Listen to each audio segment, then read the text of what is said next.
All right, I will say good morning. Let us begin.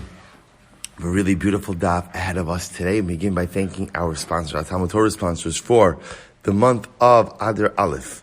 For the month of Adar Aleph, Paul and Kathy Pollack, for dedicating all the Shimon Aryeh this month in memory of Paul's grandparents, Ben Zechariah and Dinah Bas Reb Dov. To thank Art and Shari Miller for dedicating all the Shimon Aryeh this month in loving memory of Art's brother, Richard Miller, Reuven Ben Betzalel Barachel, and to thank our week of learning sponsors, Ayal Sara Steinberg for the refuah sheleimah of Shulamis Bas Susha. And we thank our Daf Yomi sponsors for today, Nathan and Beth Adler, in memory of their uncle, Dr. Simeon Guterman, Shimon Aryeh Ben Rav Elchanan Tzvi.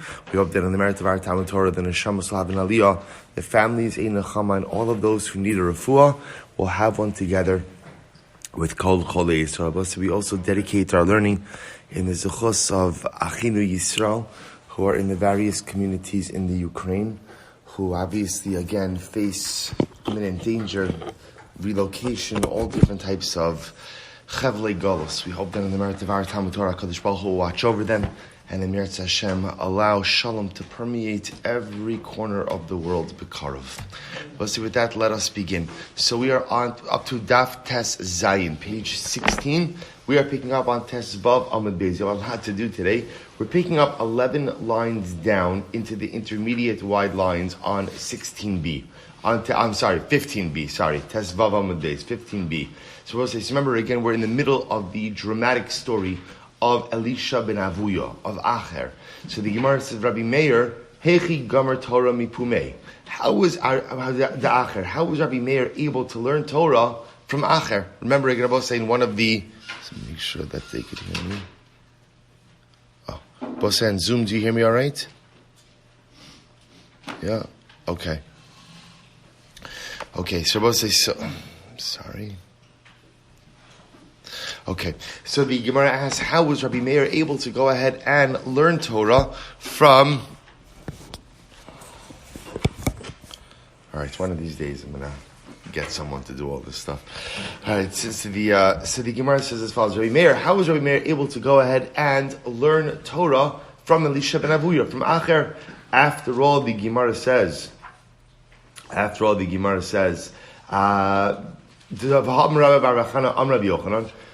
Bar Elchanan said in the name of Rabbi Elchanan, "My dichsiv kisif se kohen yishmeru das, the Torah yivakshu mipihu." The Torah says literally again, kisif se kohen yishmeru das, which if the lips of the kohen will guard wisdom, and Torah will be sought from his mouth. Ki malach Hashem tzivakos, for he is a malach Hashem. And we darshan from that, im dome harav lemalach Hashem tzivakos. If the teacher is like a malach, yivakshu Torah mipihu. Seek out Torah from his mouth. Ve'imlav. But if the Rav is not like a malach, al yivakshu Torah mipihu. Which I will say is another way of Chazal saying that in order for Torah to be impactful and meaningful, it must come from a source of purity. If it doesn't come from a source of purity, then at the end of the day, how are you allowed to learn from such a person? So the shaila, of course, is Rabbi Meir. How are you able to learn from Elisha ben Avuya? To which the Gemara says, Reish Lakish, Rabbi Meir, Kra Ashkach B'darash. Both say this is fascinating. I both say, I understand, to be honest, it is not just a shaila on Rabbi Meir learning Torah from Elisha ben Avuya. This is pretty much, learning from anyone who's not a Gadol Hadar. How are you able to go ahead and learn from someone who you know is imperfect, who you know is flawed? Because we're all imperfect. We're all flawed. So how can you learn Torah from such a source like this? So listen to this. Amar Reish Lakish, Rabbi Meir, Kra Ashkach B'darash. Rabbi Meir found the pasuk and he darshaned, Hat oznecha u'shema divrei chachamim v'libcha toshes l'daiti. So this is actually a very beautiful pasuk. Quoting over the pasuk from Mishlei. Literally again, bend your ear, listen to the words of sages, but direct your heart. V'libcha toshes l'daiti. But direct your heart to my wisdom or to my understanding. L'datam lo ne'emar. It doesn't say direct your heart towards their wisdom. Ela l'daiti, rather to my wisdom. In other words, Rabbi said this is incredible. That what the pasuk is essentially saying is that sometimes there's knowledge you have to take from people, but ultimately, again, go ahead and direct your heart towards HaKadosh Baruch Hu. In other words, sometimes there is wisdom to be gleaned from imperfect sources. Take the wisdom, but leave behind the rest. Take the wisdom, but ultimately align yourself with HaKadosh Baruch Hu. Rabbi Chanina says here, Shimi bas uri'i v'atiyaz neich b'shichri amechu beis avich. So literally again, hear my daughter and see, right? Bend your ear, but forget your people, forget your father's home. It was the same motif. And by the way, this is an incredibly profound idea that at times in life, there is knowledge to be learned and there is knowledge to be gleaned from sources which are not good. I have to take the knowledge, but I have to leave behind everything else. I'll say, I'll just tell you, for example, Chazal say, Yesh chachma b'goyim. There is wisdom in the nations. There's wisdom from the nations. There is wisdom to be learned from the world. There is knowledge to be gleaned from the world. But the truth is, you have to learn how to glean the knowledge while at the same time leaving behind all of, what's the word? Garbage. Right? You have to go ahead and take the knowledge, but leave behind everything else. So sometimes, again, it's even true with Torah.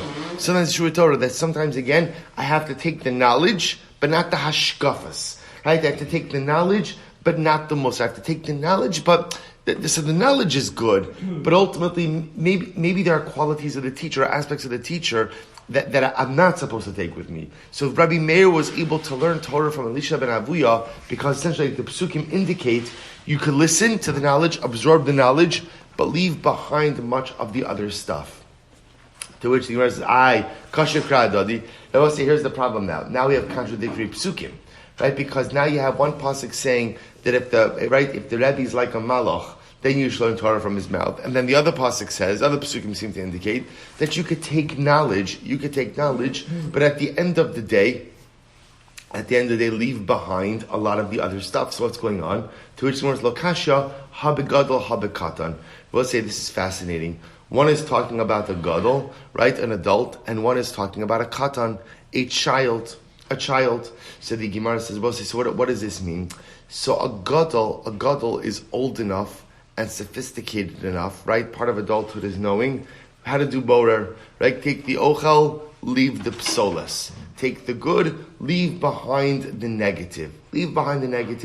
But sometimes again, but with a katan, with a child, one has to be especially careful, right? And therefore, again, the Rebbe has to be someone who can not only convey knowledge, but also has to be able to convey the other almost intangibles in life. We'll say, you hear this distinction? So a katan, right, a child, needs to be able to receive Torah from a source that is absolutely, unequivocally pure. A gadol has the ability to discern. I could take the good, right? I could take the ochel, leave behind the psolas. I could take that which is good, and I could set aside that which is negative. So Rabbi Meir could learn from Elisha ben Avuya, because I could take the Torah, the knowledge is the knowledge, while being able to go ahead and disassociate and leave behind the rest of the package of Elisha ben Avuya. Kiyas Rabdimi Amar, Arima Rava, Rabbi Meir achal tichla v'shada shichla, libra. What did Rabbi Meir do? He ate the date and threw away the pit. That was the mashal. I will say it's all the same idea. You could write a date also, it has the fruit. It has the fruit and it has the pit. Rabbi Meir ate the fruit, which was the Torah knowledge, and he threw away the pit. Darash Rava. Rava says as follows. He says, good. He says, we'll finish up this narrative. Darash Rava. Mai dichsiv alginas egos yaradti. Liros babi hanachal. What does it mean when it says that literally I went down to the garden? Egos is a nut. I went down to the garden of nuts. Right? Liros babi hanachal. To see the green plants that grow by the stream. What does that mean? Lama nimshul tamidi cham le'egos. We'll say it's interesting. Tamidi chachamim are compared to nuts. Okay? Right? Why are tamidi chachamim compared to nuts? He says, Lomar lecha, this is so beautiful. Ma egos zeh. But say just like a nut, when a nut falls on the ground and gets covered with all kind of schmutz, the schmutz is only on the outside, but the nut on the inside remains unaffected, right? Unimpacted, remains clean and pure.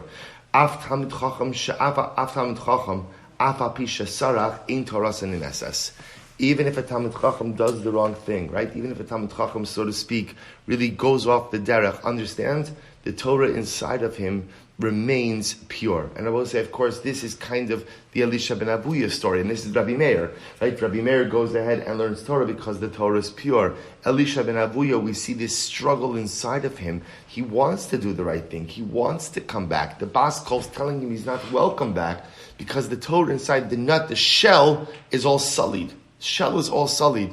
But at the end of the day, the nut, ultimately, again, is still intact and pure. And I will say, by the way, it's not just a metaphor for a Talmid Chacham. It's a metaphor for each of us as well, who are hopefully working towards becoming Talmidei Chachamim, which is that we all make mistakes. And understand that the beautiful part about being a Jew is that the mistakes, they impact my shell. They impact my shell. The shell could become really dirty and sullied. But Lamaisa, the nut, right? The nut, the Torah that I have, the Ruchnius that I've amassed, that remains intact, and that remains beautiful, pure, and pristine, no matter how much I mess up my shell. So the Gemara goes right there. So the Gemara says, Ashkechei Rabbi Bar Shila Elio. So Rabbi Bar Shila ran into Elio. It happens. Amrle, Ma'ika Avodah Kodesh Baruch Hu. So listen to this. So Rabbi says, so Rabbi asks Elio, tell me, what is that Kodesh Baruch Hu doing? What is Kodesh Baruch Hu doing? Amrle, Amar Shmaita mi Pumei Tukuli Rabbanon. So HaKadosh Baruch Hu is saying over halachic rulings or teachings. Listen to this. HaKadosh Baruch Hu is saying over teachings in the names of all the different Talmidei Chachamim, but ultimately, again, he does not say over anything in the name of Rabbi Meir. Amrlei Amai. So Rabbi says, why not? Because Rabbi Meir learned Torah from Acher. And because Rabbi Meir learned Torah from Acher, HaKadosh Baruch Hu doesn't feel right. It's not right. His Torah came from Acher, and therefore HaKadosh Baruch Hu is not going to quote Rabbi Meir. If Rabbi Meir learned Torah from an impure source, Amar Rabbi says, Amai. Rabbi Meir Rimon Matzah Tocho Achal Klipaso Zarak. Why would HaKadosh Baruch Hu get upset at Rabbi Meir? After all, at the end of the day, Rabbi Meir found a pomegranate, and what did he do? He ate the inside and he threw away the shell. Right? He threw away the peel. So Amarle Hashta Ka'amar. So now apparently Rabba's argument swayed HaKadosh Baruch Hu, and the Ribbon Shalom began to quote Rabbi Meir. Hashta Ka'amar Meir Bini Omer. Meir, my son, says, Bizman Sha'adam Nitzta'er. When a person is upset, right? When a person is in pain, Shechina Maloshno Meres. So what does the Shechina say? So we'll say this is actually interesting. The lashon over here of mitzta'er, ultimately is really a result of sin. So when a person sins and makes mistakes, what does HaKadosh Baruch Hu say? So kalani meroshi, kalani mizroi. Ultimately, again, actually before you get this, when a person is in pain, so what does the Shekhinah say? Right? What does the Shekhinah say? Kalani roshi, kalani mizroi. So we'll say literally again, my head hurts, my arm hurts, which literally means my head has become light, my limbs have become light. Im kacha kodesh baruch hu mitzvah al damen shal rishoyim, kal v'chomer al damen shal tzadikim shenishbach. If this is how HaKadosh Baruch Hu has tsar, right, about rishoyim, then alachas kama v'kama, how much HaKadosh Baruch Hu has tsar about the tzaddikim. So we'll say, so this officially brings to a close the Elisha ben Avuya narrative. And I will say, really, as I mentioned before, there are other sources for this story that go into a bit more depth, but I just want to kind of end off with two short pieces about this, because it's a really dramatic story. The big problem with the Elisha ben Avuya story is what? Is Elisha ben Avuya, you could see that there is this piece of him that wants to return. Right? Remember again, every single time Rabbi Meir tells him, Chazor becha, come back, what does Elisha ben Avuya respond? He says, I would, but the Bas Kol says, Shuvu banim shovavim, chutz me'acher. Right? Remember, there's a Bas Kol that says, return, but not acher. Not acher. So I will say, so how can Elisha ben Avuya be held accountable if at the end of the day he's literally hearing a voice on high that's telling him, sorry, door's closed to you? So I'll share with you two approaches. The Marsha says, you know what Elisha ben Avuya should have done? He should have ignored the voice. He should have ignored the Bas Kol. Right? It's very nice that the Shechina is telling you, chutz me'acher. You know what? Don't worry about Bas Kols. Do what you have to do. And a Jew, when he commits an Aveira, has to do tshuva. Has to do tshuva. Aya Baskal says, you not accept, you accept the both say. Sometimes in life, you just have to do what you have to do. And don't worry about what is going on around you. Elisha ben Avuya, you sinned. You made mistakes. There's only one thing to do, and that's tshuva. And you keep on doing that until your tshuva is accepted. Aya HaKadosh Baruch Hu says, the door is shut. Keep pounding on the door until it's open. Don't give up. Don't be dissuaded. You see, Elisha ben Avuya thought that when HaKadosh Baruch Hu says, you're out, that is it, that's the end of the road. You're out, this is what HaKadosh Baruch Hu is saying now. The Shla HaKadosh says, he quotes this Gemara, and he applies the concept that says, Kol ma shetomar lecha ba'al habayis aseh, chutz mitzeh. There's a Gemara that says, when you're a guest at someone's house, anything the Baal Habayis tells you.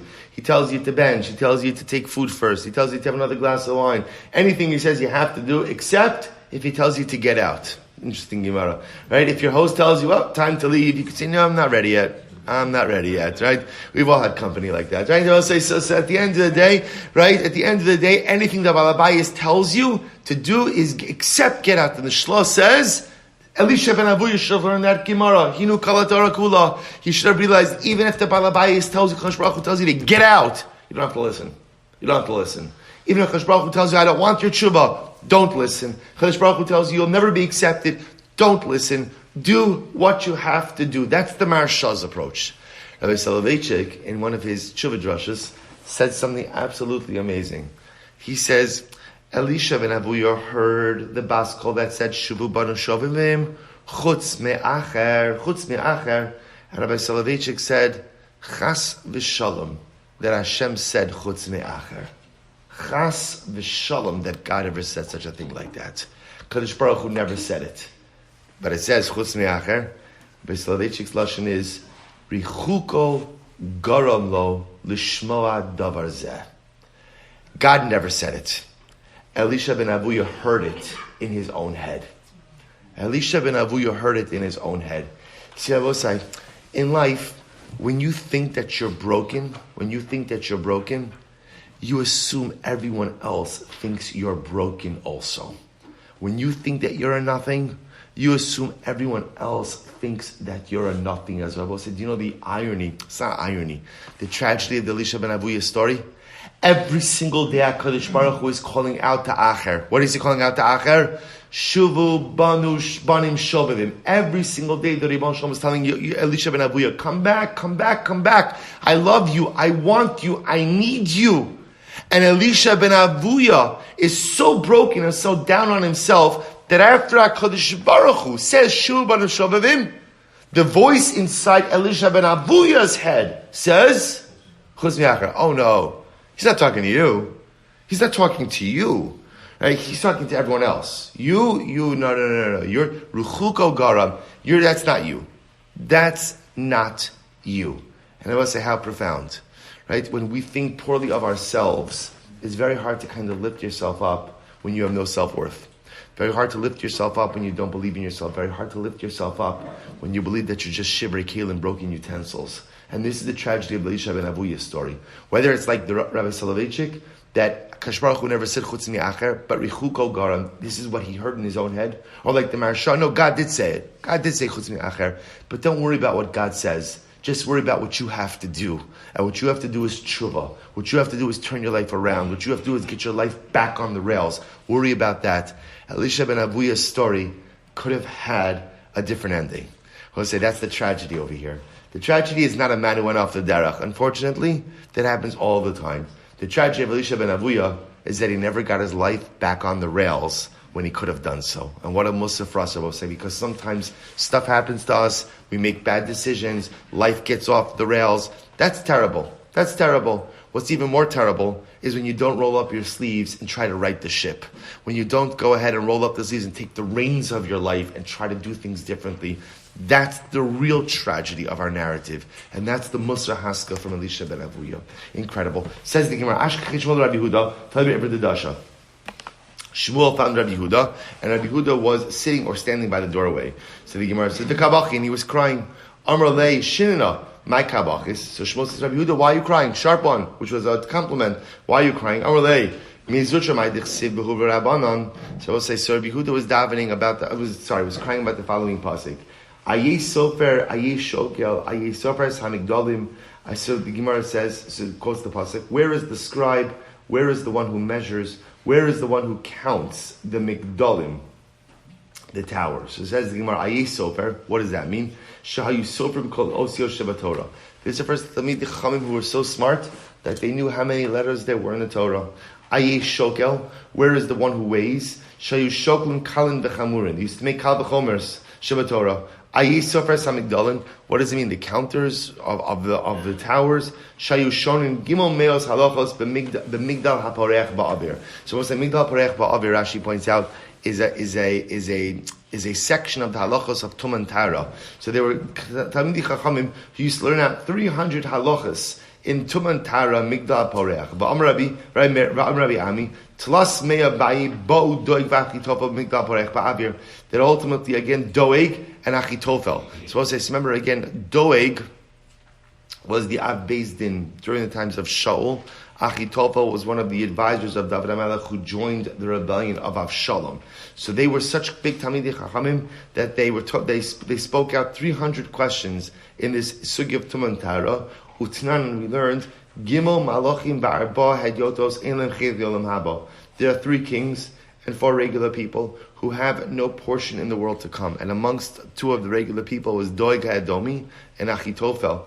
Anan Matehevi Alan. So Rabbi Yehuda is crying because Rabbi Yehuda says, when you look at a person like Doeg and like Achitofel, you look at these people, they were great Talmidei Chachamim, and yet what?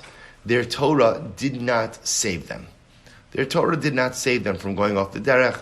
Their Torah did not save them from making poor decisions. Their Torah did not save them from a variety of things. What are we to do? Our Malay Shmuel responds, Shinina, Rabbi say this is incredible, Tina Haisa Belibam. So Rabbi say the Gemara's Tina Haisa Belibam means that there was, Tina literally means dirt or shmutz. There was dirt or shmutz in their hearts. In other words, Rabbi say, this is an incredible yisod.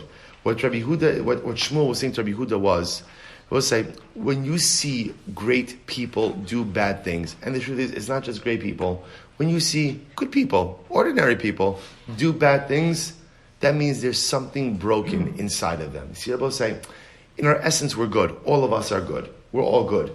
And when good people engage in bad behavior, that usually means something is broken inside of them. I'll say, just think about it in our own lives.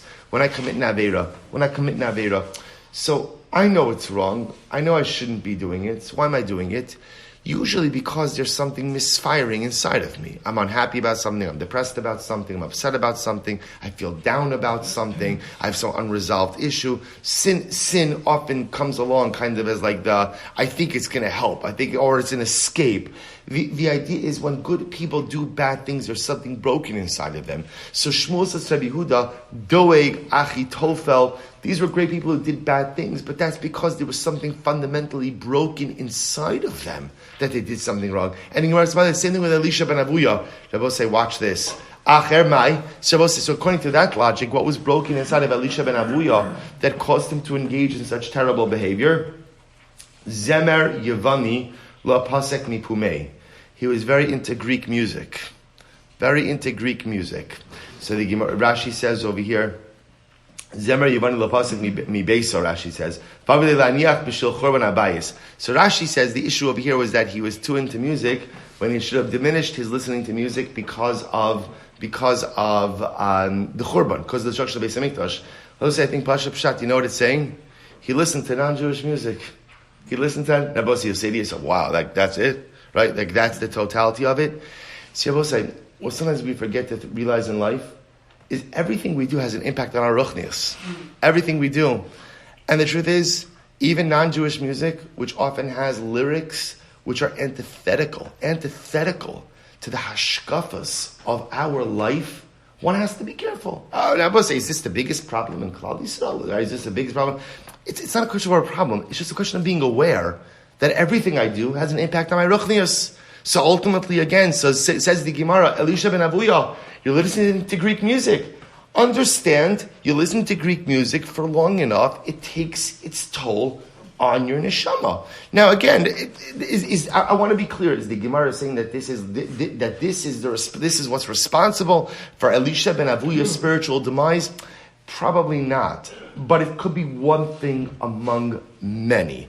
Everything we listen to and everything we ingest and everything we participate in has a profound impact. And similarly, again, the Gemara says, the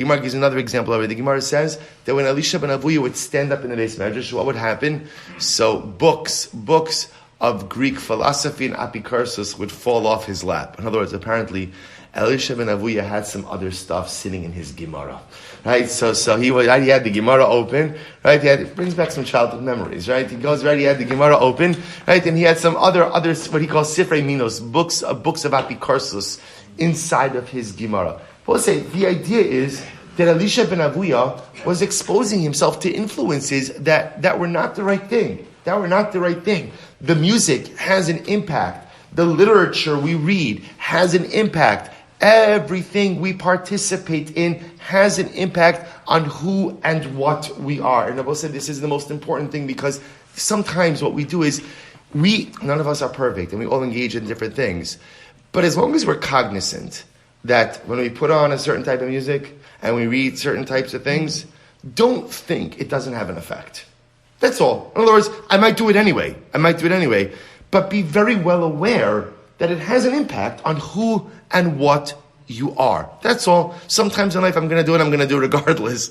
But at least be aware of the consequences or the potential consequences of what it is that I'm engaging in. So it's incredible about say. So I just want to point out, and I'm sure to move on. What Rabbi Yehuda is saying, what Shmuel is saying to Rabbi Yehuda is, how does the story of Elisha ben Avuya start?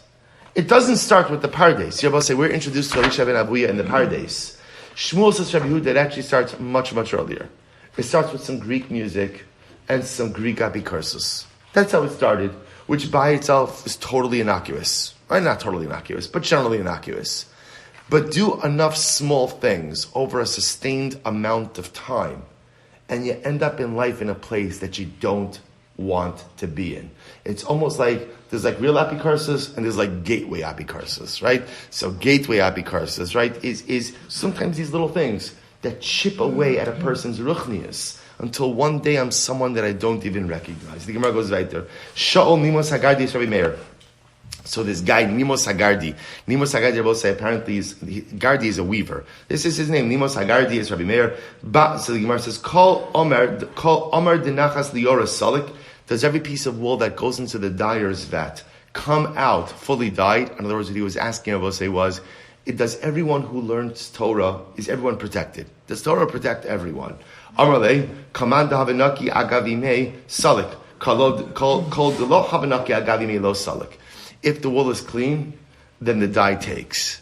If the wool is not clean, then the dye does not take. So I will say that's a good thing to know in terms of dyeing wool, right? Apparently, right, the color only takes with clean wool. And of course, the metaphor for Torah is a profound idea also. So I will say, we've spoken this many times. Torah only has its full impact on me if I'm a proper kli, if I'm a proper utensil. If I am not a proper utensil, if the utensil is broken, the utensil is cracked, the Torah is still beautiful, but it doesn't have the full impact. It doesn't have the full impact on the kli. Incredible. Rabbi Akiva, Allah b'shalom. So I'll say now back to the narrative here. Rabbi Akiva is the only one of the four who came out of the Pardes. And we'll say, again, there's so much to say about all of these Gemaras, but so much of life is making myself into a kli. Right? I want to make myself into a utensil. That's my goal. Everything I do is to make myself into a proper utensil. So when that Torah comes in, right, the dye takes. So that when the Torah comes in, it stays. It doesn't just come in and go out. I have to make myself into a kli. That's what mitzvos are all about. That's what chesed is all about. It's all about making myself into a utensil, so that when the dye of Torah comes in, so my personalistic wool becomes fully dyed. Otherwise, if the wool is dirty, if the kli is broken, the Torah comes in, which is beautiful, but then unfortunately it goes right out. So Rabbi Akiva came out of the Pardes b'shalom. Va'alav HaKasav Omer, Mashchini Acharech Narutza, Baf Rabbi Akiva, B'kshu Malach Yeshar is Lidochvo. Even Rabbi Akiva was in Shemayim, the Malachim wanted to push him out. Amar HaKadosh Baruch Hu, Hinich L'Zakin Zeh, Shar L'Shtamish B'chvodi. HaKadosh Baruch Hu defended Rabbi Akiva, and he said to the Malachim, leave Rabbi Akiva alone. He is fit, he is righteous enough literally to utilize my holiness. So my darash. Now obviously what happened over here is Rabbi Akiva obviously was able to avoid looking at certain things, right? Was able to avoid certain things that Acher saw that drove him off the edge. Ben Zoma saw, right? Ben Azai saw. So how was Rabbi Akiva able to be careful? Rav Elchanan Rabbi Yochanan, the Asam Merivavos Kodesh, Osu Birivava Shalo. Rabbi Akiva understood that ultimately there are certain things in the celestial sphere that when you see them, they're just representative of certain things, but are not necessarily to be understood by the human mind in a literal fashion. But remember again, just to illustrate this, remember, according to the Gemara, what threw Elisha ben Avuya over the edge? What threw him over the edge? That he saw Metatron sitting down. So Rabbi Akiva understood there are certain things you're going to see in the celestial sphere that the human mind can't fully comprehend. And so, to look at it almost like as something symbolic. So v'asam rivos kodesh osu b'revava. There are signs in the multitudes of God. Rabbi Avo Amar dagul mervava dugmahu b'revava shalo. When you look at what's happening in the celestial sphere, it's a dugma. It's an example, but not to be understood literally. Reish Lakish Amar Hashem tzivako shemo adonhu b'tzava shalo. Rabbi Chia Bar Rabbi Yochanan lo baruch Hashem. We'll say this beautiful pasuk. Lo baruch Hashem. God is not found in the wind. And after the wind came a great noise. Lo barash Hashem. Hashem is not found in the great noise. Or an earthquake. And after the great noise of fire. Lo be'esh Hashem. Hashem is not found in the fire. And after the fire, kol dimama daka. A soft voice, a soft sound. V'hine Hashem ober. We will say the idea being that the Ribono Shel Olam is found in the Kol Demama Daka, in the most nuanced things in life. So Rabbi Akiva understood that when a human being ascends to the celestial sphere, which is what Rabbi Akiva and his three Chaverim did, what you see is not really representative of what is, and what you see often defies comprehension. And again, we'll say that's when Rabbi Akiva went in. He gave them one instruction. Remember what was one instruction he gave them? When you see the walls of marble, don't say mayim. What he was trying to highlight to them was, what you're going to see is going to overwhelm you, and just understand that you don't understand. Right? Isn't that the key to life sometimes? Just understand that you don't understand. Right? And as long as you understand that, right? As long as you know that, you'll be fine. The problem that everyone else besides Rabbi Akiva is, they went in and they thought they understood. And what they thought they understood was fundamentally wrong, and each one reacted to it in different ways. So Acher goes off the derech. One dies. One goes crazy. Rabbi Akiva goes in with the mindset of, I don't understand what I don't understand, so then Lamaisi, he was okay. It's incredible. But such beautiful Gemaras. There are 6 things that are said about Shedim. Shlosha kim malachi asharis. 3 things are like malachi asharis. Ushlosha kibnei adam. And in 3 ways, so Shedim are 3 ways like malachim, 3 ways like people. Shlosha kim malachi asharis. 3 ways like angels. Yeshlem knafayim kim malachi asharis. They have wings, and therefore v'tasim misofa olam v'yad olam. Right? They could fly from one end of the world to the other. Kim malachi asharis. V'yodin masha asad lios. They know the future, like Malachi Asharis. Really? Malachim know the future? Yolin Zalvaitcha Elo Shomen Meachori HaPargod Ki Malachi Asharis. You both say, the great part, apparently one of the perks of being a malach, is you get to eavesdrop from what's going on behind the curtain. Right? Behind the curtain is where HaKadosh Baruch Hu is, so the malachim have the ability to hear what's happening Meachori HaPargod. So ultimately, again, Shedim could also hear what's happening Meachori HaPargod. So they don't know the future, but they could hear what's happening. So we'll say those are the 3 ways that Shedim are like malachim. They have wings. Ultimately, again, they're able to fly from one end of the earth to the other, and they're able to hear what the future holds. Ushlosha kibnei adam. In 3 ways, Shedim are like people. Ochlin v'shovs kibnei adam. They eat and drink like people. Paran v'ravin kibnei adam. They procreate like people. Umesim kibnei adam. And they die like people. Very interesting.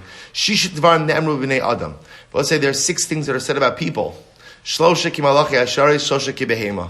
This is incredible. In 3 ways, we resemble angels, and in 3 ways we resemble animals. Shlosha ki malachi asharis, yesh lahem das ki malachi asharis. I will say we have das, we have intellect like angels, Ma'alchin b'kol mezekufa kimalachi asharis. We walk with an erect posture. We walk standing up like malachi asharis. U'misaprim b'lashon hakodesh kimalachi asharis. And we can speak lashon hakodesh like malachi asharis. 3 ways we are like an animal. Ochlin b'shosik behema. We eat and drink like animals. Parn brother kibehema. We procreate like animals. U'motzien rei kibehema. And we relieve ourselves like animals. We'll say, what a profound Gemara. 3 ways that a human being goes and resembles a malach. 3 ways that we resemble behemoths. And I will say, what's the shayla? The shayla is, how do you choose to identify? How do you choose to identify, right? Do you align yourself with the malachim? Do you align yourself with the behemoths? And that is the fundamental question of our existence. The Gemara goes weiter. So the Mishnah said, anyone who looks at 4 things, right? Remember again the 4 things, mala malamata, malifnim, mala'achar, what's above, what's below, what was before the world, what's after the world, but better had a person never been created. Says, mala'achar. So we'll say, I understand at the end of the day, by focusing what's above, what's below, what's in front, right? What's after the world, l'chai, el lifnim. But again, I will say, when you talk about what was before the world, my hava hava. Why would a person, right? In other words, who cares? What's the big deal in contemplating what was before the world? So the Gemara is supposed to listen to this. So Rabbi Yochanan Rav Elazar Tarvayu, Mashal Melech Basar V'Dam.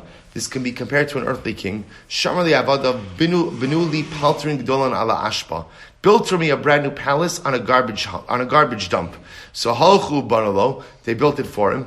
Ein ritzono shamelech lahaskir shem ashpa. So I will say, once the palace is built, the king no longer wants a reference to what? That the site of the palace was a former site of a garbage dump. Right? So I will say, so it's interesting. Sekadosh Baruch Hu doesn't want us referencing what was here before the beginning. I will say, now not that there was a garbage dump before HaKadosh Baruch Hu created the world, but the idea is, referencing that there was a garbage dump prior to the palace serves no benefit. So too, again, spending time contemplating what was here before the world serves no benefit. And life is about occupying your time with things that have a benefit, utilizing your time for things that have purpose, but exercise, right? Even intellectual exercises that are futile, that's not what HaKadosh Baruch Hu wants us spending our time on. And whoever is not careful with the kavod of Hashem, it would have been better had he never come to the world. So it says the Gemara, Maihi. Now what is that talking about? What does it mean, someone who's not careful with the kavod of Hashem? Rabbi Abba Amar, Zeha mistakel bekeshas. Both say it's incredible. What's an example of not being careful with the kavod of Hashem? Someone who stares at a rainbow. Now, what's wrong with staring at a rainbow? We'll get to that in just a moment. Rav Yosef Amar Zeh over Avera B'Seiser. This refers to one who goes out and commits an Avera in privacy. I will say, when a person commits an Avera in public, they don't care about what anyone thinks. When a person goes ahead and commits an Avera in private, what they're fully focused on is what other people think. They don't care about what HaKadosh Baruch Hu thinks. They maybe even think they're hiding from HaKadosh Baruch Hu as well. Mistakel B'Keshus. What's wrong with staring? What's wrong with staring at a rainbow? Dichsiv kimari hakeshes ashiriyeh ba'anan b'yom hageshem kein mara hanoges saviv mara demus kavod Hashem. Both say the pasuk says that the rainbow has within it like the image of HaKadosh Baruch Hu, a slight image, like a likeness of God. And therefore, when one stares into the rainbow, they're effectively staring into a likeness of HaKadosh Baruch Hu. And that's a sign of disrespect to HaKadosh Baruch Hu. Rav Yosef Amar over Avera B'Seiser. So we'll say this is actually an incredible Gemara. Rav Yosef says this refers to someone who sins privately, to which the Gemara, so we'll say, really an incredible Gemara. The Gemara says, when a person commits an Avera in private,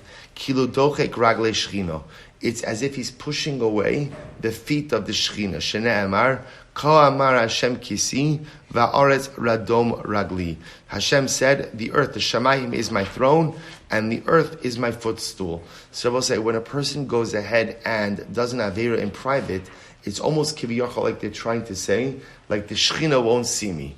The Shechina won't see me. So they ignore the fact that the Shechina sees everything. So we'll say there's 2 ways to look at doing an Avera in private. One is that a person is more concerned about what people think than what God thinks, but I recognize that God sees it. Or the other possibility the Gemara is floating is that when I commit an Avera in private, there's a piece of me that thinks that I'm hiding this from Hashem as well. As if to say that Ribono Shel Olam is only up there, he's not down here. He's not down here. So we'll say, watch this Gemara. Ini, is that so? That it's bad to commit an Avera in private? So we had this Gemara before. But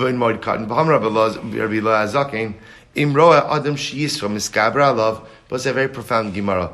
If a person is having a struggle with the Yetzer Hara, and ultimately, again, they feel the Yetzer Hara is going to win, and I'm going to sin, what should I do? Go somewhere where no one knows you. Wear black clothing. Wrap yourself in black garments. And do whatever you need to do. Do whatever you need to do. And do not desecrate the name of Hashem in public. I will say, what is the Gemara saying? If you can't fight your Yetzer Hara and you're going to sin, it's minimize the damage. And how do you minimize the damage? Go somewhere where no one knows you. Essentially, disguise yourself, right? Wrap yourself in black garments. Do what you have to do. This is not a lachatchila. It's not like, plan a weekend away, right? Just go somewhere no one knows you, right? Go ahead, right? This is not like advice. Do this. You're going to see more. This is like, let's say, there are times in life where I'm going to commit this Avera. I'm going to do it. I'm going to do it. As much as I'd like to say I'm not going to do it, I'm going to do it. So if you're going to do it, Chazal tell us, so minimize the collateral damage, right? Damage control. At least don't make a Chilul Hashem. At least do it in a place where no one knows you. So at least at the end of the day, you've done the Aveira, but you've minimized the damage. So I will say, so this Gemara seems to say that there are times when I sin in private. Which the Gemara says, lo kasha, had the matzi kayif le'litzrei, had the lo matzi kayif le'litzrei. I will say, again, it's two cases. This, when the Gemara says over here, go somewhere where no one knows you, wrap yourself in black, we'll say that's the Gemara saying where I've lost the battle. We'll say it's actually incredibly profound to think about this. There are times in life where I've lost the battle. Now, if I'm honest with myself, I've lost the battle because I told myself I've lost the battle, right? It's not that I really lost. I've said, I've lost this battle. I've lost this. Okay? So if you've made up your mind that you've lost the battle and you're going to sin, then the Gemara says, okay, minimize the collateral damage. The first part of the Gemara will say that speaks about a person, the iniquity of a person who sins privately. That's when a person still has control. So when you have control, if I have control and I realize, okay, I can rein this in, understand the damage of sinning privately is that it's almost as if I'm saying, Kadosh Baruch Hu doesn't see this. He doesn't really see this, right? This is okay. This is outside of his purview. So if you have control over Yetzer Hara, understand that what you're about to do is an affront to HaKadosh Baruch Hu, and therefore resist the temptation. If I can't resist the temptation, I've already made up my mind I'm going to sin, then do damage control. Do damage control. It's incredible. The Gemara says, Darshav Yehuda Rabbi Nachmani miturgmei d'Reish Lakish. Kol mistaka b'gimel dvarim ein of chaos. Both say if you look at three things, your eyesight diminishes. Bekeshes, if you go ahead and you look at a rainbow. Benasi, you look at the leader of Klal Yisrael. Ubekohanim, and you look at the Kohanim. B'kashas tichsev kimare hakeshes asher ba'anav yom hageshem who married the most kvod Hashem. That's what we said before, because the rainbow is kiviyachol like an image of HaKadosh Baruch Hu. B'nasi tichsev nasati mehotcha alav, because the Nasi, the leader of the Jewish people, has the Shechina upon him as well. Well, it's essentially anywhere where there's the Shechina, you should not look directly. And Kohanim bizman shebeis hamikdash kayom shayu omdim al duchanon. So the Gemara says this refers ultimately again to when the Beis Hamikdash stood. The Kohanim were duchening, and when the Kohen duchens, the Shechina descends upon their fingers. And I will point out over here, Tulsa says this is even not when this is even without the Beis Hamikdash. This is any time the Kohanim duchen, the Shechina rests upon their fingers, which I will say is why today, when the Kohanim duchen, we don't look. And I will say there are two reasons we don't look, Tosas points out. One is because looking could create a distraction, and a person gets distracted and doesn't pay attention to the bracha. But the other idea, says Tosas, is because the Gemara says the Shechina descends upon the fingers, right? The Shechina rests upon the fingers of the Kohanim, right, when they spread their fingers, and they're ultimately, again, one should not look upon the Shekhinah. So we'll say this is why. Again, we go, right? Many of us as children went under our parents' talisim, father's talisim, right? So again, we have the custom, even if you don't normally wear your talis over your head, you pull your talis over your head by Birchas Kohanim, right? That's the idea, not to look at the Kohanim during Duchening, because the Shekhinah resides. And wherever there's Shekhinah, a person is not permitted to gaze directly. Dar Shav Yehuda Rabbi Nachmani, we're talking about Derish Lagish. Amay Dichsiv, Al Taminu Bara, Al Tiftuchu Ba'aluf. But say, what does it mean? What it means? Don't believe in evil. Don't believe in the prince. If the Yitzhahara tells you, just sin, don't worry, God is very forgiving. Right? If the Yitzhahara tries to tell you that, don't believe him.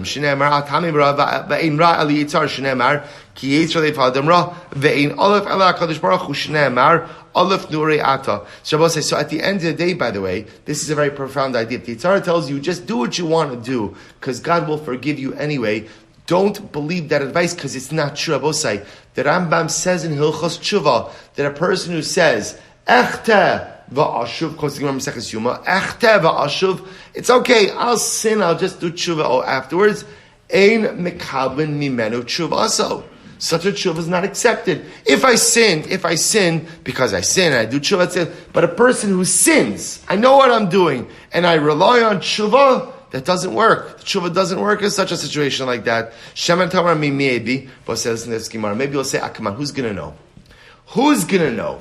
Right? Who's gonna know what my machshavas are, what my thoughts are? Who's gonna know? Avnei beis of a chorus, beis of shal adam eidin bo. Shneimar, Kevin Mikir Tizak, the Kabis Meiz Yainer. Rabos, you know what testifies? I already know it testifies against me after 120? My home, the walls of my home. Because Rabos say very often in life we do things within the walls of our home that we would never do in the general public. So Rabos say after 120, the walls of my home come and they tell the story of my life. So Rabos say outside of my home I'm able to project a very nice image, right? The real me is the me that comes out when I go into my house, close the door.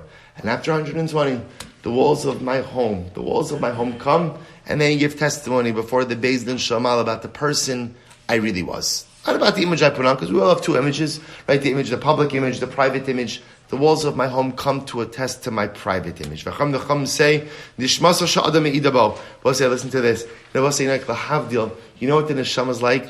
The neshama is like the black box, like on the airplanes, right? You know, what happens? Chas v'shalom, there's a crash or something. What do? They retrieve the black box. And the black box tells you exactly what happened on the flight. So I will say, all of us are a 120-year flight. And the neshama is the black box. It records everything. So after 120, HaKadosh Baruch Hu says, neshama, okay, tell us what happened, right? Because I will say, my mouth I've got a whole story prepared, right? I've got a whole narrative. I also have the whole list of excuses, the whole list of people who are really responsible for why I misbehaved, right? Because it's not me. It's, it was this one, and it's that one, and it's that. And HaKadosh Baruch Hu says, you know what, it's okay. Right? You don't have to say anything. Neshama, come here, right? Let's just play the black box. And let's just let the events of my life speak for themselves. I don't need any Rashi and Tosis. I will say, how overwhelming is this? How overwhelming is this? Because the truth is, we go through life with a myriad of excuses. I have excuses. I have excuses for everything. For everything. I will say, pretty much there's not one bad thing that I can't find for, right? That I can't, I can give a spin. Right? Maybe I can't, sometimes I'm good and I could turn my averas into mitzvahs. I would say maybe I can't do that for everything, but I certainly could come up with something for everything. And after 120, Cheshbon says, it's okay, I love you. It's okay, I don't need you to say anything. Neshama, play it. Right? Just push play. Let's just see. Here's the black box. Let's just let the events of your life speak for themselves without any Rashi, without any Tosis, without any explanations. Let's just see how you lived. The events of our life and how we act and what we do has to be able to stand on its own without any further explanation. The Gemara goes right to Chum say, good. So the Gemara says, Zoi davar sheshachas b'cheiko shel adam. Heavy omer zon neshama. Reb Zrika omer shnei malach yashar samalaven also. Hey me'idin bo. Rabbi say, who testifies? Rabbi say, by the way, not against me. Just who gives edus about my life? my two accompanying angels. Each of us are accompanied by two malachim. Hey me'idin bo. Rabbi say these are the malachim ultimately that give testimony about me. Shneimar ki malacha v'yitzavlach l'shmarcha b'chol d'rachecha. V'acham necham. Rabbi say, so again, isn't this incredible? I'm accompanied by two malachim each and every day. Each and every day there are two malachim. They see everything. They witness everything. Baruch Hu says, "Nu malachim, tell me, how did Silver live his life? Right? So how was it? 120 years. What did he do? What did he do? What didn't he do? Just tell me. Just give me information, not opinion, not editorial. Just give me information." Others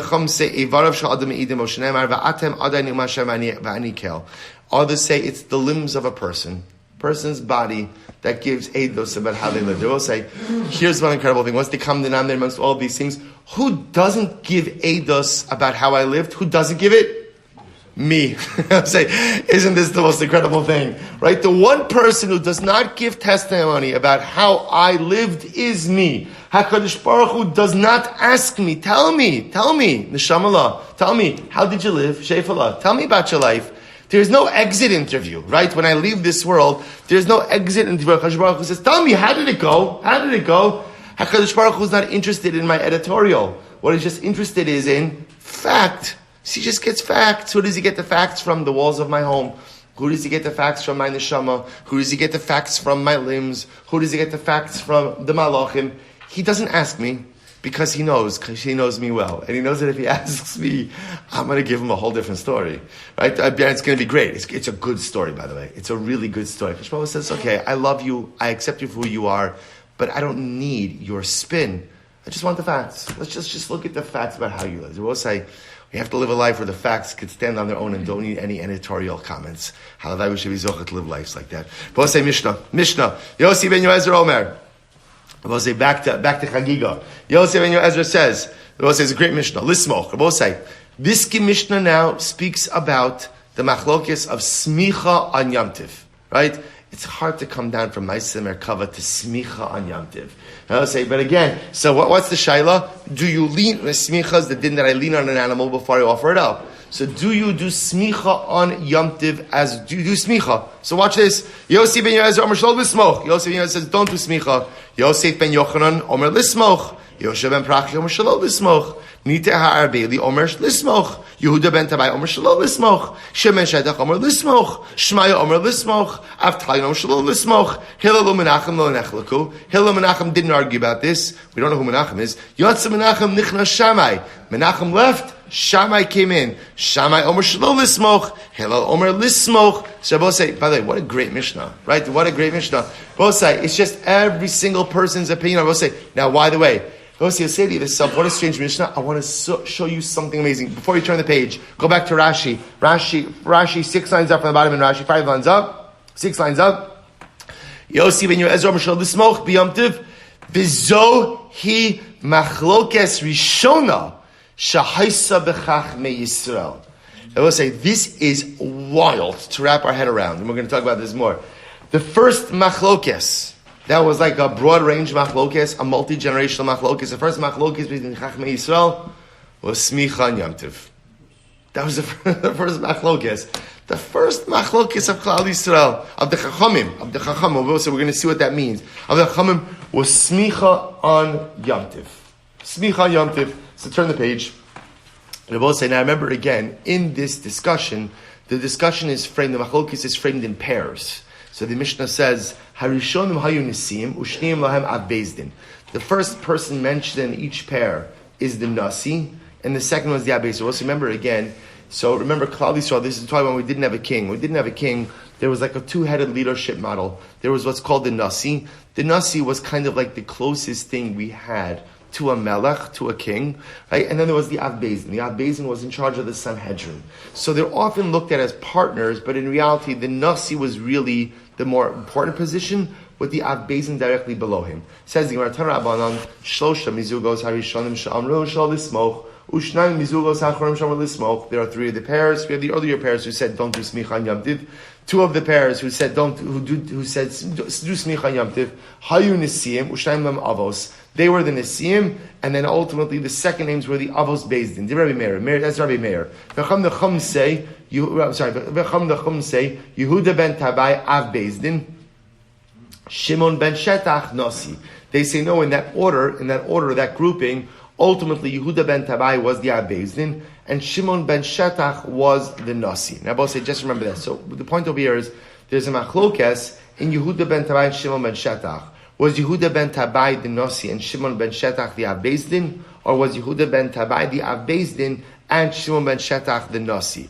Why does this matter? Look at the following story. So the Gemara says, here's a story. Rabbi Yehuda ben Tabai. Rabbi Yehuda ben Tabai said as follows. Era ben Achama. We'll say Era ben Achama means I should seek consolation. Im lo harakti eid zomim. So we'll say that's an expression of almost like a shul, like an oath. So Yehuda ben Tabai says, I swear, I won't see any consolation if I did not kill a singular eid zomim. So remember again, eidim zomim are witnesses who come and falsely accuse someone else of something. So let's say eidim zomim, right? So two witnesses come and they say, we saw Reuven kill Shimon. It turns out that another set of witnesses then come along and say what? To the first set of witnesses, you could not have possibly have seen Reuven kill Shimon because Imanu Hayisam, you were with us at the time that the alleged event occurred. So that first set of witnesses become Eidim Zomin. What happens to Eidim Zomin? What's their punishment? There's a reciprocal punishment. V'asisem lo kasher zamam. You do to the Eidim Zomin that which they sought to impose upon the defendant. Reciprocal punishment. So Yehuda ben Tabai says something amazing. He says, I ordered that a singular Eid Zomim be executed. That even though only one of the Eidim became an Eid Zomim, I ordered that he be executed. Lahotzi mi liban shel tzedukin, she'omrim ein Eidim Zomim neheragin ad she'harek anidon. So we'll say ultimately because the tzedukim used to say that Eidim Zomim are not killed unless they were successful in having the defendant executed. So Yehuda ben Tabai says, I wanted to show the tzedukim that they were wrong, and therefore again, in a case of Eidim Zomim, I had an Eid Zomim killed, even though he was unsuccessful in his bid to have the defendant executed. So Amar lo Shimon Shetach. So Shimon Shetach says to Ben Tabai, Era ben Echama im lo shapachta dam naki. You killed an innocent man. You're not allowed to kill one Eid Zomim. The Gemara says, because we learned, Am chachamim ein Eidim Zomim naragin ad she'azamu shnehem ve'ein lokin ad she'azamu shnehem ve'im shalman amimenu ad she'azamu shnehem. Shabbos said, listen to this. So Shimon ben Shetach says to Yehuda ben Tabai, you killed an quote unquote innocent person.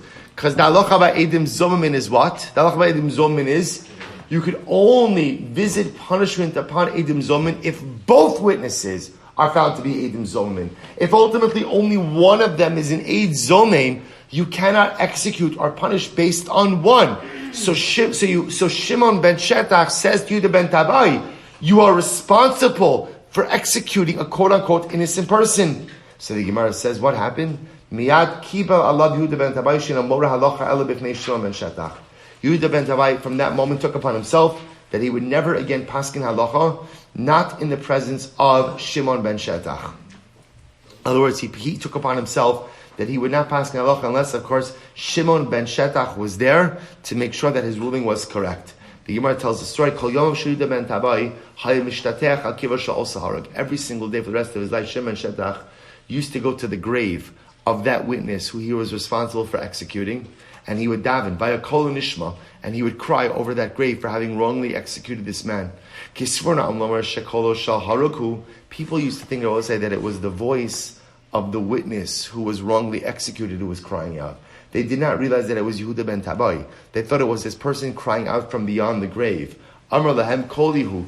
Yehuda ben Tabai says, no, it's me. And I'll tell you how you know. Tedu shalamachu meis, tomorrow I'm going to die. Ve'in kol nishma. And ultimately the voice will no longer be heard. Amar lei. Maybe the reason why ultimately, again, maybe the voice was the voice of the dead, but the reason why it stopped when Yehuda ben Tabai died was why? Was because ultimately, again, the dead person, the dead aid was calmed, or perhaps because he brought Yehuda ben Tabai to din. So we'll say, now listen to this. Now remember again, listen to how the story lines up. Money.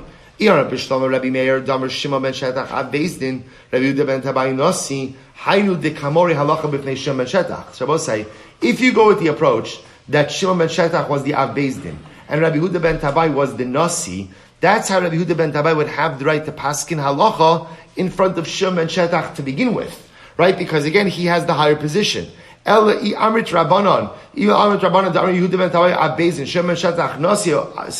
if you go with the approach of the Rabbanon, who says that Yehuda ben Tabai was the Abezdin and Shimon ben Shetach was the Nasi, so how would Yehuda ben Tabai have the right to paskin halacha in front of Shimon ben Shetach to begin with? Abezdin b'fnei Nasi mi mora halacha. Is the Abezdin permitted to go ahead and paskin halacha in front of the Nasi? To which the Gemara says, no. My kibel alav. What does it mean kibel alav? They come out it's tarufe. Dafilu it's tarufe lo mitzaref. I will say what it meant was that ultimately again Shimon ben Shetach, Yehuda ben Tabai was saying that halacha l'maisa, I won't even go ahead and be part of a bezdin if Shimon ben Shetach is not part of that bezdin. So fine, I will say the point over here is that halacha l'maisa, there's a machlokes as to the roles of Shimon ben Shetach, Yehuda ben Tabai. Right? Which one was the Av Bezdin? Which one was the Nasi? The point the Gemara makes is that the story aligns with either version of who had which position. I will say a lot to do. We'll have to stop over here. Mirat Hashem. More to do. Mirat Hashem tomorrow. Shkoyach.